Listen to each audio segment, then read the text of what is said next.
जय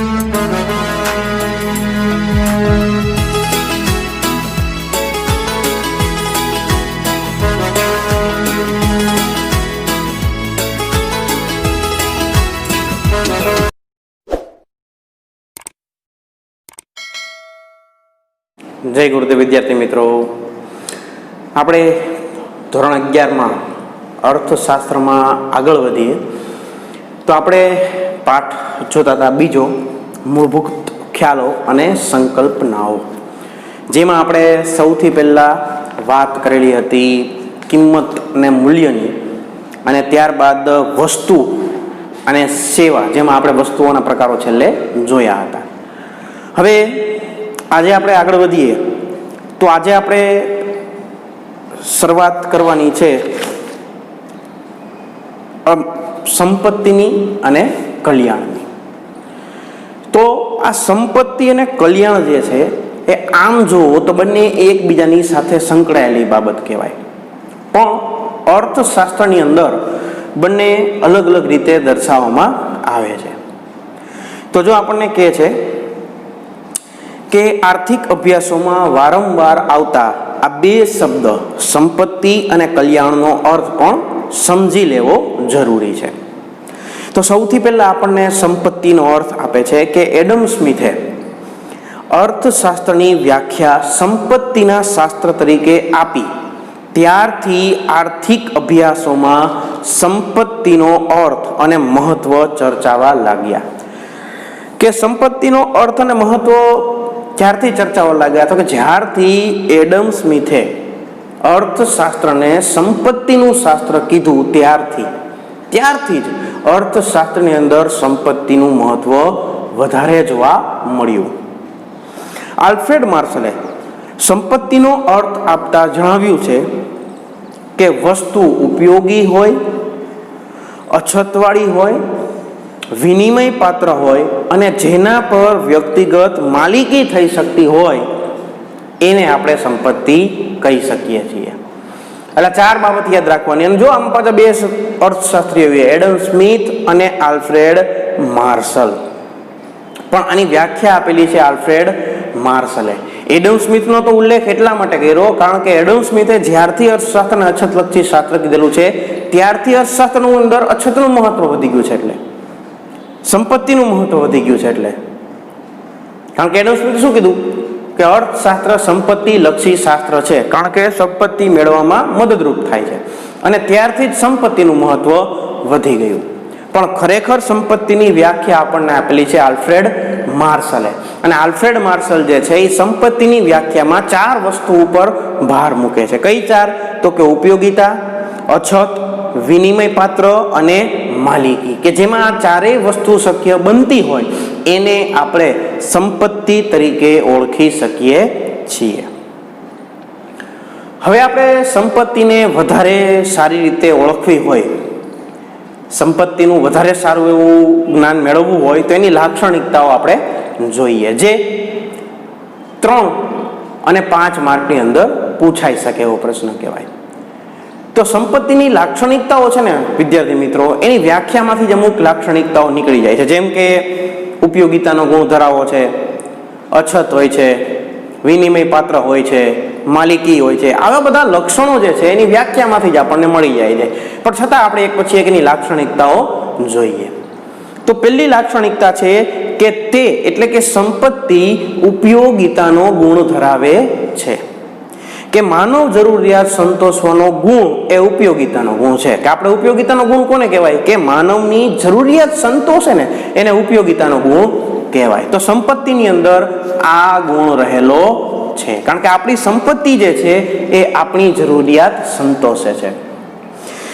સંપત્તિનું પ્રથમ લક્ષણ એ છે કે તે માનવીની જરૂરિયાત સંતોષવાનો ગુણ ધરાવે છે, એટલે કે તે ઉપયોગી છે. જો ઉદાહરણ સાથે સમજાવે છે કે મકાન, વાહન, સોના ચાંદીના ઘરેણાં વગેરે સંપત્તિ કહેવાય. તો જો મકાન આપણી રહેવાની જરૂરિયાતને સંતોષે છે, વાહન એક જગ્યાએથી બીજી જગ્યાએ પહોંચવાની જરૂરિયાતને સંતોષે છે. આમ જે વસ્તુ સંતોષે, જરૂરિયાત સંતોષે એને જ સંપત્તિ તરીકે ઓળખી શકાય. એટલે આ પહેલી લાક્ષણિકતા કે સંપત્તિમાં ઉપયોગિતાનો ગુણ હોય છે. બીજું, તેની અછત હોવી જોઈએ. તેની એટલે સંપત્તિની. કારણ કે જોઈએ એટલા પ્રમાણમાં બધાને મળી રહે તો એ સંપત્તિ ન કહેવાય. જો જેમ કે આપણે આની પહેલા જોયું હતું કે હવા, સૂર્યપ્રકાશ, એમ કે આ રૂમમાં સૂર્યપ્રકાશ હોય તો મારો છે એવું કહી શકાય નહીં. શું કામ? કારણ કે એની અછત નથી. એટલે અછત હોય તો જ સંપત્તિ કહેવાય.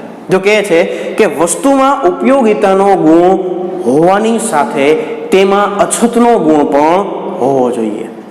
કારણ કે અછતવાળી વસ્તુઓનો જ વિનિમય થઈ શકશે અને જેનું વિનિમય મૂલ્ય હોય એ જ સંપત્તિ બને. કારણ કે આપણે જોયું છે કે ઉપયોગિતા મૂલ્ય હતું તો એ સંપત્તિ ગણાય નહીં, પણ વિનિમય મૂલ્ય હોય તો જ સંપત્તિ ગણાય. અને વિનિમય મૂલ્ય ત્યારે જ બને જ્યારે એની અછત થઈ શકતી હોય તો. સર્વસુલભ વસ્તુઓ બધાને સરળતાથી મળે છે માટે તે સંપત્તિ ગણી શકાય નહીં. જો આપણે ઉદાહરણ દીધું હોય કે સૂર્યપ્રકાશ, હવા, અને સંપત્તિ ન કહી શકાય. શું કામ? કારણ કે સર્વસુલભ છે, બધાને જોઈ ત્યારે અને જોઈ એટલા પ્રમાણમાં મળી રહે છે. પણ જેની અંદર અછતનો ગુણ છે એને જ સંપત્તિ કહી શકાય. કારણ કે આ જે સર્વસુલભ વસ્તુ છે એનો વિનિમય નથી થઈ શકશો અને જેનો વિનિમય થઈ શકે છે એને જ અછતવાળી વસ્તુ કહેવાય અને એને જ સંપત્તિ કહેવાય. એટલે આ બીજી લાક્ષણિકતા કે સંપત્તિની અછત હોવી જોઈએ. ત્રીજો ગુણ છે ભૌતિક કે બાહ્ય રૂપ ધરાવે છે. જ્યાં એનું સૌથી મહત્વનું લક્ષણ છે કે સંપત્તિ છે ને એનું ભૌતિક સ્વરૂપ છે, એને જોઈ શકાય છે, એને સ્પર્શી શકાય છે. આ એનું ત્રીજું લક્ષણ છે. એનું કોઈ બાહ્ય સ્વરૂપ છે. આપણે એમ કંઈક આ વાહન મારું છે તો વાહનનું સ્વરૂપ છે, આપણે એમ કંઈક આ મકાન મારું છે તો મકાનનું સ્વરૂપ જોઈ શકાય છે. એટલે કે સંપત્તિ તેને જ કહી શકાય કે જેમાં ઉપયોગિતાનો ગુણ છે, અછતય છે અને જેને બાહ્ય સ્વરૂપ છે. જો કહે છે કે સંપત્તિ ભૌતિક કે બાહ્ય રૂપ ધરાવતી હોવી જોઈએ. વ્યક્તિમાં રહેલ જ્ઞાન, સમજણ, કળા એ સંપત્તિ નથી. શું કામ? કારણ કે દેખાતી નથી, એનું બાહ્ય સ્વરૂપ નથી, તેનો વિનિમય થઈ શકતો નથી. જે તે વ્યક્તિ સાથે જ રહે છે અને તેનો આંતરિક ગુણ છે માટે આને સંપત્તિ કહી શકાય નહીં. કોને?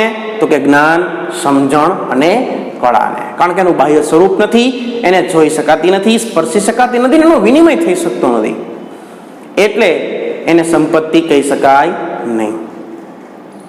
એક ખાસ વાત યાદ રાખો મિત્રો. હવે જો અહીંયા આપણને સમજાવે છે કે સંપત્તિને બાહ્ય સ્વરૂપ હોય. આપણે એમ કીધું કે વિચારવાની શક્તિ છે એ સંપત્તિ નથી, તો એ બાબતે થોડીક ચર્ચા કરે છે કે વિચારને સ્પષ્ટ સ્વરૂપે નોંધી તેને સંપત્તિ તરીકે રજૂ કરવાનો કાયદો હાલમાં વિશ્વભરમાં સ્વીકારાયો છે. કે હમણાં જ આપણે શરૂઆતમાં એમ કીધું કે વિચારિક શક્તિ છે, જ્ઞાન છે, એને સંપત્તિ ન કહી શકાય. તો કે સાચું, પણ છતાં અત્યારે હાલના સમયની અંદર આપણા વિચારને આપણે કોઈ ચોક્કસ સ્વરૂપ આપી તો એ સંપત્તિ ગણાય. દાખલા તરીકે માનો કે આપણી પાસે વિચારવાનો ગુણ છે, વૈચારિક શક્તિ છે. હવે આપણે આપણી આ વૈચારિક શક્તિને પુસ્તક દ્વારા બહાર કાઢીએ, આપણા વિચાર શક્તિને લેખિત સ્વરૂપમાં એક પુસ્તક લખીએ તો પુસ્તક આપણી સંપત્તિ બની શકે, પણ વિચારવાનો ગુણ સંપત્તિ કહેવાય નહીં. કારણ કે વિનિમય પાત્ર નથી. મારો વિચાર મારી પાસે જો એમ કહું કાલે મારો વિચાર રાખ તારી પાસે, તો ચાલે નહીં, એનો વિનિમય થઈ શકે નહીં. પણ હું મારા વિચારને એક ચોક્કસ સ્વરૂપ આપું તો એ સંપત્તિ બનશે. તો કહે છે આગળ કે તે ચોક્કસ વિચારનું ખરીદ વેચાણ થઈ શકે છે. ક્યારે? તો કે હું એને એક ચોક્કસ સ્વરૂપ આપીશ ત્યારે. આપણે એમ કીધું કે હું મારા વિચારને પુસ્તક સ્વરૂપ આપું તો પુસ્તકનું ખરીદ વેચાણ થઈ શકે, વિનિમય પાત્ર બને તો એને સંપત્તિ ગણાય. તેનો માલિકી હક નક્કી થાય છે અને તેનો વારસો પણ નક્કી થાય છે. પણ યાદ રાખવાનું કે માત્ર ચોક્કસ વિચાર કે વિચાર સમૂહને સંપત્તિ ગણવામાં આવે છે. કારણ કે વિચાર કે વિચાર સમૂહને એક ચોક્કસ સ્વરૂપ આપો ત્યારે એ સંપત્તિનું સ્વરૂપ ધારણ કરે છે. માત્ર વિચાર કે વિચાર શક્તિને સંપત્તિ કહી શકાય નહીં, પણ વિચાર કે વિચાર સંપત્તિને જ્યારે કોઈ વ્યક્તિ એક ચોક્કસ સ્વરૂપની અંદર ઢાળે છે ત્યારે એ વિચાર શક્તિ છે એ સંપત્તિ ગણાય છે. એટલે ત્રીજી લાક્ષણિકતા એવી કે જે સંપત્તિ છે એને ભૌતિક અને બાહ્ય સ્વરૂપ હોવું જરૂરી છે. ત્યારબાદ હજી વિચારોની શક્તિ ઉપર સમજાવે છે કે વિચારવાની શક્તિ એ ગુણ છે, તે સંપત્તિ નથી. તેનું હસ્તાંતરણ થઈ શકતું નથી. જો દાખલા તરીકે વૈજ્ઞાનિક એક શોધ કરે અને ચોક્કસ સ્વરૂપમાં રજૂ કરે તો માલિકી થઈ શકે, તે તેની સંપત્તિ બની શકે, પણ તેનું જ્ઞાન, તેની વિચારવાની શક્તિ એ કોઈને આપી શકતો નથી, એટલે સંપત્તિ નથી. જો આપણે પુસ્તકનું ઉદાહરણ લીધું, એ લોકોએ વૈજ્ઞાનિકનું ઉદાહરણ લીધું કે એક વૈજ્ઞાનિક છે એ બહુ હોશિયાર છે, એની અંદર ઘણું બધું જ્ઞાન છે, પણ એ જ્ઞાન છે એ સંપત્તિ નથી. પણ જો એના જ્ઞાનથી એને કોઈ શોધ કરી તો એ શોધ એની સંપત્તિ ગણાશે. એવી જ રીતે આપણે જેમ કીધું એમ કે આપણી વિચાર શક્તિ જે છે, આપણું જ્ઞાન જે છે એ સંપત્તિ નથી, પણ આપણી વિચાર શક્તિને, આપણા જ્ઞાનને એક ચોક્કસ સ્વરૂપ આપ્યું, એક પુસ્તક લખ્યું આપણે, તો એ આપણી સંપત્તિ ગણાશે. ચોથી લાક્ષણિકતા છે વિનિમય પાત્ર હોવી જરૂરી છે. કે જે વસ્તુ ઉપયોગી હોય, બાહ્ય હોય, પણ વિનિમય પાત્ર ન હોય તો પણ એ સંપત્તિ નથી. સંપત્તિનો અગત્યનો ગુણ તેની વિનિમય ક્ષમતા છે. કે આ ચોથી લાક્ષણિકતા છે ને, એ પણ એની મહત્વની લાક્ષણિકતા છે કે જ્યાં સુધી વિનિમય નહીં થાય ને ત્યાં સુધી એ સંપત્તિ બની શકશે નહીં. કે છે આગળ કે તે આપીને, તે એટલે વસ્તુ આપીને સામે બીજી વસ્તુ મેળવી શકીએ છીએ. સંપત્તિ વ્યક્તિની વર્તમાન જરૂરિયાત તો સંતોષે જ છે, કે આપણી જે સંપત્તિ છે, વાહન, મકાન, એ આપણી વર્તમાનની જરૂરિયાત તો સંતોષે જ છે, પણ ભવિષ્યમાં ઊભી થનારી જરૂરિયાતો મેળવી આપવામાં પણ મદદરૂપ થાય છે. કઈ રીતે? તો કે અત્યારે આપણી પાસે સંપત્તિ છે, સોનું, ચાંદી, જમીન વગેરે વગેરે. હવે અત્યારે આપણી જે જરૂરિયાત છે એ આપણી જરૂરિયાત સંતોષાય છે. મકાનમાં રહી છીએ, વાહન દ્વારા અવર જવર કરી છીએ, સોના ચાંદીના ઘરેણાં પહેરી છીએ, એટલે વર્તમાનની જરૂરિયાત સંતોષી. તો ભવિષ્યમાં ઊભી થનારી જરૂરિયાત કેમ સંતોષે? તો કે સંપત્તિ છે બીજાને વેચી શકાશે, વિનિમય થઈ શકશે અને રૂપિયા મળશે, તો આપણી ભવિષ્યની જરૂરિયાતો પણ સંતોષાશે. આ ત્યારે જ શક્ય બને જ્યારે તે વિનિમયક્ષમ હોય, એટલે કે જેનો વિનિમય થઈ શકતો હોય. દાખલા તરીકે મકાન વર્તમાન જરૂરિયાત સંતોષે, પણ ભવિષ્યમાં મકાન વેચીને અન્ય જરૂરિયાતો પણ સંતોષી શકાય છે. સોનું, ઝવેરાત, જમીન વગેરે સંપત્તિ છે કારણ કે એનું વિનિમય મૂલ્ય છે.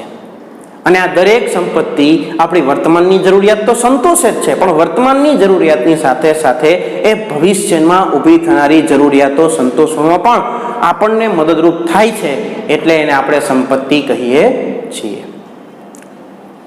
અને એની છેલ્લી લાક્ષણિકતા છે ટકાઉપણાનો ગુણ, કે સંપત્તિ જે છે એ લાંબા ગાળા સુધી ટકે છે. ટકાઉપણાનો ગુણ છે. નાશવંત વસ્તુ છે એને ઘણી વખત સંપત્તિ ન કહેવાય. જો કહે છે કે સંપત્તિમાં ટકાઉપણાનો ગુણ હોય છે. જે વસ્તુઓ કે સેવાઓ નાશવંત છે, જેના જથ્થાને લાંબા સમય સુધી રાખી શકાતો નથી, તે સંપત્તિ ગણી શકાય નહીં. સોનું, જમીન, મકાન, શેર વગેરે સંપત્તિ છે કારણ કે તે વર્ષો સુધી રહે છે. શ્રમિકનો શ્રમ, શિક્ષકનું શિક્ષણ, ખેડૂત દ્વારા ઉત્પાદિત થતી નાશવંત વસ્તુઓ એ સંપત્તિ નથી, કારણ કે લાંબા ગાળા સુધી ટકાવી શકાતી નથી. પણ જો નાશવંત વસ્તુઓ લાંબા ગાળા સુધી ટકે તેવી વ્યવસ્થા શોધાય તો આજે જે સંપત્તિ નથી એ આવતીકાલે સંપત્તિ બને. અને આપણને ખ્યાલ જ છે વિદ્યાર્થી મિત્રો કે આમાં આપણને ઉદાહરણ આપ્યું, સંપત્તિ નથી, ખેડૂત દ્વારા ઉત્પન્ન થતું અનાજ એની સંપત્તિ નથી, પણ આજના સમયે આપણી પાસે એવી ગોદામની વ્યવસ્થા છે કે જેની અંદર આપણે ખેડૂત દ્વારા ઉત્પાદન થયેલ વસ્તુઓને લાંબા ગાળા સુધી સાચવી શકીએ છીએ, તો હવે એ સંપત્તિ ગણી શકાય. જો કહે છે કે દાખલા તરીકે ખેડૂતો હવે ખેત ઉત્પાદનોને કોલ્ડ સ્ટોરેજ જેવી ટેકનોલોજીના ઉપયોગથી લાંબો સમય ટકાવી શકે છે, તો હવે એ સંપત્તિ ગણાય. આમ બાહ્ય સ્વરૂપ હોય, ઉપયોગી હોય, વિનિમય પાત્ર હોય, અછતવાળી વસ્તુ હોય અને ટકે હોય, એટલે કે ટકે એવી હોય, લાંબા ગાળા સુધી ટકાવી શકાય એવી હોય, ટકાઉ હોય, આ પાંચેય લાક્ષણિકતા ધરાવતી જે વસ્તુ છે એને આપણે સંપત્તિ તરીકે ઓળખી શકીએ છીએ. આ આપણે વાત કરી સંપત્તિની લાક્ષણિકતાઓની. હવે આપણે આગળ વધીએ સંપત્તિના પ્રકાર. હવે સંપત્તિ તો આપણા મગજમાં ઉતરી ગઈ કે સંપત્તિ કોને કહેવાય? તો કે ભાઈ જે વિનિમય પાત્ર હોય, જેની અછત હોય, જે ઉપયોગિતાનો ગુણ ધરાવતી હોય અને જેનું બાહ્ય સ્વરૂપ હોય, જેની માલિકી થઈ શકતી હોય એને વસ્તુ તરીકે સંપત્તિ, એ વસ્તુને સંપત્તિ તરીકે ઓળખવામાં આવે છે. ચાલો, સંપત્તિના લક્ષણો પૂરા. હવે સંપત્તિના સ્વરૂપ આપણે જોવાના છે કે કેટલા કેટલા પ્રકારની સંપત્તિઓ અત્યારે જોવા મળે છે. એટલે જમીન, મકાન, વાહન એમ નહીં હો, પણ એના પ્રકારો અલગ રીતે પાડેલા છે. જો કહે છે કે વસ્તુની જેમ આપણે વસ્તુઓના પ્રકાર જોયા, ખાનગી ને ભૌતિક ને અભૌતિક ને, એવી જ રીતે સંપત્તિના પણ પ્રકાર પાડી શકાય છે. તો પહેલો પ્રકાર છે વ્યક્તિગત સંપત્તિ અને સામૂહિક અથવા તો સામાજિક સંપત્તિ. જે સંપત્તિની માલિકી અને વપરાશ ખાનગી અને વ્યક્તિગત હોય તેને વ્યક્તિગત સંપત્તિ ગણાય, અને જે સંપત્તિની માલિકી અને વપરાશ સમાજ, સમૂહ દ્વારા થતો હોય તે સામાજિક કે સામૂહિક સંપત્તિ ગણાય. જો બેની સરસ મજાની નાની નાની વ્યાખ્યા જ આપેલી છે. વ્યક્તિગત સંપત્તિમાં શું કીધું કે જેની માલિકી અને વપરાશ ખાનગી હોય, અમુક વ્યક્તિઓ પૂરતો જ મર્યાદિત હોય, તો એ ખાનગી અથવા તો વ્યક્તિગત સંપત્તિ. અને જેનો વપરાશ અને જેની માલિકી સમાજની કે સમૂહની હોય એને સામાજિક સંપત્તિ તરીકે ઓળખવામાં આવે છે. જેમ કે તમે તમારા ઘરમાં ગાર્ડન બનાવ્યું છે તો એ વ્યક્તિગત સંપત્તિ, પણ જાહેર ગાર્ડન છે બધા, એ બધા સામાજિક સંપત્તિ કહેવાય. બીજો પ્રકાર પડે છે રાષ્ટ્રીય સંપત્તિ અને આંતરરાષ્ટ્રીય સંપત્તિ. જો આ બે જ પ્રકાર પડ્યા છે, વ્યક્તિગત અને સામાજિક, અને રાષ્ટ્રીય અને આંતરરાષ્ટ્રીય. તો રાષ્ટ્રની વાત કરીએ તો રાષ્ટ્ર સાથે સંકળાયેલી કહેવાય કે દેશની માલિકીની સંપત્તિ હોય એને રાષ્ટ્રીય સંપત્તિ કહેવાય. જેમ કે દેશના નદી, પર્વત, રણ, જાહેર રસ્તાઓ, ઐતિહાસિક ઇમારતો એ આપણી રાષ્ટ્રીય સંપત્તિ કહેવાય. આપણો સામૂહિક વારસો, સાહિત્ય, સ્થાપત્ય આપણી રાષ્ટ્રીય સંપત્તિ છે. અને આવી જ રીતે જો આંતરરાષ્ટ્રીયની વાત કરીએ તો આંતરરાષ્ટ્રીય સંપત્તિનો વિચાર કરી શકાય કે જે સંપત્તિની માલિકી કોઈ એક રાષ્ટ્રની નથી પરંતુ સમગ્ર વિશ્વની છે એને આંતરરાષ્ટ્રીય સંપત્તિ કહેવા. પ્રશ્ન આપ નહીં થાય કે ભાઈ આંતરરાષ્ટ્રીય સંપત્તિ કઈ, કે ભાઈ ઇમારત તો કોઈને કોઈ દેશમાં હોવાની જ છે, સામૂહિક વારસો કોઈક ને કોઈક દેશમાં હોવાનો છે. તો હવે આપણે આંતરરાષ્ટ્રીય સંપત્તિ કોને કહેવાય? તો દરિયાના સંદર્ભમાં એનું ઉદાહરણ આપી શકાય. જો આમાં આપેલું છે કે કોઈ પણ દેશની હદ છોડ્યા પછીનો દરિયો એ આંતરરાષ્ટ્રીય સંપત્તિ કહેવાય. કે જે દેશના છેવાડે દરિયા કિનારો હોય તો અમુક અંતર કાપ્યા પછી આપણા હદની સીમા પૂરી થઈ જાય પછી, તો કે પછીનો જે દરિયો છે એ આંતરરાષ્ટ્રીય સંપત્તિ કહેવાય. આમ સંપત્તિના ચાર પ્રકાર પડ્યા. આમ જો તો બે અને આમ જો તો ચાર: વ્યક્તિગત અને સામાજિક, રાષ્ટ્રીય અને આંતરરાષ્ટ્રીય. આટલા પ્રકારો આપણે સંપત્તિના પાડી શકાય. આ આપણે વાત કરી સંપત્તિની. હવે આપણે એની સાથે સંકળાયેલો બીજો શબ્દ જોઈએ, કલ્યાણ. આપણે શરૂઆતમાં કીધું આજે આપણે જોવાનું છે સંપત્તિ અને કલ્યાણ. તો સંપત્તિ વિશે આપણે માહિતી મેળવી. હવે આપણે વાત કરવાની છે કલ્યાણની. કલ્યાણ કોને કહેવાય? તો આપણને ખ્યાલ છે કે પેલા જ પાઠની અંદર આપણને કોને કીધું હતું એવું? માર્શલે, કે કલ્યાણ થાય એ અર્થશાસ્ત્ર. તો એ જ બાબતે આપણે હવે બીજું આગળ વધારીએ કે કલ્યાણ કોને કહેવાય. તો જો કહે છે કે કલ્યાણ એટલે તો કે સારી સ્થિતિ, પરિસ્થિતિમાં સુધારો, એને કલ્યાણ કહેવાય. આપણે એમ કે આનું કલ્યાણ તમને ખ્યાલ હોય, જૂની કોઈ સિરિયલ જોતા હોય તમે આવી ભગવાનની, દેવી દેવતાઓની, તો આપણને આશીર્વાદ આપે બધા, કલ્યાણ વસ્તુ. કલ્યાણ વસ્તુ એટલે તમારું કલ્યાણ થાય. કલ્યાણ થાય એટલે શું? તો કે તમારી પરિસ્થિતિમાં સુધારો થાય. તમે જે પરિસ્થિતિમાં છો એના કરતાં વધુ સારી પરિસ્થિતિ તમારી થાય તો કલ્યાણ કહેવાય. તો અત્યારના સમયમાં આપણે વિચારીએ કે આપણું કલ્યાણ ક્યારે થશે? રૂપિયા વધશે ત્યારે, આપણી પાસે જે વસ્તુ નથી એ આવશે ત્યારે. તો એના સંદર્ભમાં આગળ કહે છે કે આર્થિક રીતે કહીએ તો ભૌતિક જીવન ધોરણમાં સુધારો વધુ સારી સ્થિતિનું નિર્માણ કરે છે. કે આપણી પાસે જેમ બને એમ વધુ સુખ સગવડતાના સાધનો આવશે તો એ કલ્યાણની સ્થિતિ દર્શાવશે. આધ્યાત્મથી માંડીને અર્થશાસ્ત્ર સુધી કલ્યાણ શબ્દ વપરાય છે. કે દરેક જગ્યાએ આધ્યાત્મની અંદર, અર્થશાસ્ત્રની અંદર, ઘણા બધા ક્ષેત્રોની અંદર આ કલ્યાણ શબ્દનો ઉપયોગ કરવામાં આવે છે. માણસ જીવનના તમામ ક્ષેત્રોમાં કલ્યાણ થાય તેવું ઈચ્છતો હોય છે. આપણે બધાની એવી ઈચ્છા હોય કે આપણે બધી રીતે સુખી સંપન્ન રહીએ. એટલે કે વધારે સારી સ્થિતિ ઈચ્છે છે અને વધુ સારી સ્થિતિ માત્ર ટૂંકા ગાળા માટે નહીં પણ કાયમી રહે ધોરે એ કલ્યાણ કહેવાય. એક દિવસ પૂરતા રાજા બની જાય તો એ કલ્યાણ કહેવાય નહીં. પણ આપણી પરિસ્થિતિમાં જે સુધારો થયેલો છે, આપણા ભૌતિક સુખ સગવડતાના સાધનોમાં જે વધારો થયેલો છે એ લાંબા ગાળા સુધી ચાલુ રહેવો જોઈએ, તો જ એને કલ્યાણ તરીકે ઓળખવામાં આવશે. અર્થશાસ્ત્રમાં કલ્યાણને બે રીતે વિચારી શકાય છે, એક વ્યક્તિગત કલ્યાણ અને બીજું સામૂહિક કલ્યાણ. આપણે જ્યારે કલ્યાણની વાત કરીએ ને ત્યારે સામૂહિક કલ્યાણનો જ વિચાર કરવાનો છે, કારણ કે અર્થશાસ્ત્ર છે ને એ મોટે ભાગે આખા સમૂહનો વિચાર કરે છે. સમગ્ર લક્ષી અર્થશાસ્ત્રની બાબતે આપણે જોવાનું છે. હું એમ જો મારું સારું થાય, મારી સંપત્તિ વધે, તો એ અર્થશાસ્ત્રની અંદર એવું હોતું નથી. પણ સામૂહિક કલ્યાણની વાત કરવાની છે કે આખા અર્થતંત્રનું સારું કેવી રીતે થાય, બધા લોકોને ફાયદો કેવી રીતે થાય, એની વાત જ આપણે અર્થશાસ્ત્રની અંદર કરીએ છીએ. વળી કલ્યાણને આર્થિક પરિસ્થિતિમાં માપી શકાય તેવા સુધારા સાથે ગુણાત્મક પરિવર્તનો સાથે પણ સંબંધ છે.